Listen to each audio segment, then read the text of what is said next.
25મા વિજય દિવસ પ્રસંગે પ્રધાનમંત્રી નરેન્દ્ર મોદી આવતીકાલે જશે કારગિલની મુલાકાતે। વ્યૂહાત્મક શિંકુન-લા ટનલ પ્રોજેક્ટનો કરાવશે પ્રારંભ। પરિયોજના લેહને દરેક સિઝનમાં આપશે કનેક્ટિવિટી। નિર્માણ કાર્ય પૂર્ણ થતાં બનશે વિશ્વની સૌથી ઊંચી સુરંગ।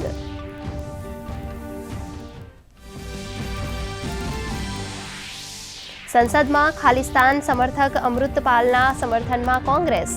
લોકસભામાં બજેટ પરની ચર્ચા દરમિયાન જલંધરના સાંસદ ચરણસિંહ ચન્નીએ કર્યું સમર્થન। કેન્દ્રીય મંત્રી રવનીતસિંહ બિટ્ટુએ ચન્નીના નિવેદન પર કર્યો પલટવાર।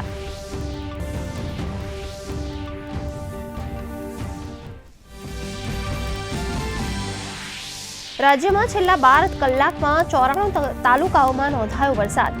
સૌથી વધુ દાહોદના ઝાલોદમાં 3 ઇંચ વરસાદ તો દાહોદમાં 1.5 ઇંચ વરસાદ। મુખ્યમંત્રી ભૂપેન્દ્ર પટેલે ભારે વરસાદને કારણે સર્જાયેલ પરિસ્થિતિની સમીક્ષા કરી ઓછામાં ઓછું નુકસાન થાય તેવા આગોતરા આયોજન માટે કર્યા સૂચન। દક્ષિણ અને ઉત્તર ગુજરાતમાં ભારે વરસાદનું રેડ એલર્ટ જાહેર કરતું હવામાન વિભાગ। દક્ષિણ ગુજરાતમાં વડોદરા, છોટાઉદેપુર, નવસારી, દીવ દમણમાં ભારે વરસાદ તો સૌરાષ્ટ્રના ગીર સોમનાથ, અમરેલીમાં ભારે વરસાદની આગાહી।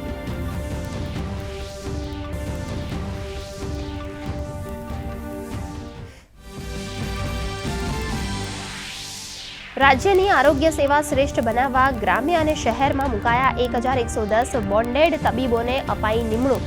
નવનિયુક્ત બોન્ડેડ તબીબો મેડિકલ ઓફિસર વર્ગ 2ની ફરજ અદા કરશે।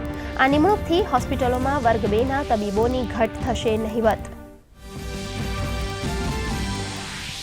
ગુજરાતમાં મગજના તાવ ચાંદીપુરાના કેસમાં નોંધાયો ઘટાડો। અમદાવાદમાં એસવીપી હોસ્પિટલમાં અલાયદા વોર્ડની કરાઈ વ્યવસ્થા। કેન્દ્રની ટીમે સૌથી વધુ અસરગ્રસ્ત અરવલ્લી, સાબરકાંઠાની મુલાકાત લઈ હરસંભવ સહાયની આપી ખાતરી।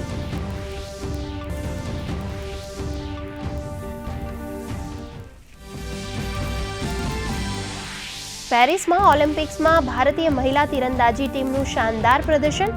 ક્વાર્ટર ફાઇનલમાં પહોંચી મહિલા રિકર્વ ટીમ। રેન્કિંગ રાઉન્ડમાં 4થું સ્થાન મેળવી સીધું જ અંતિમ 8માં બનાવ્યું સ્થાન।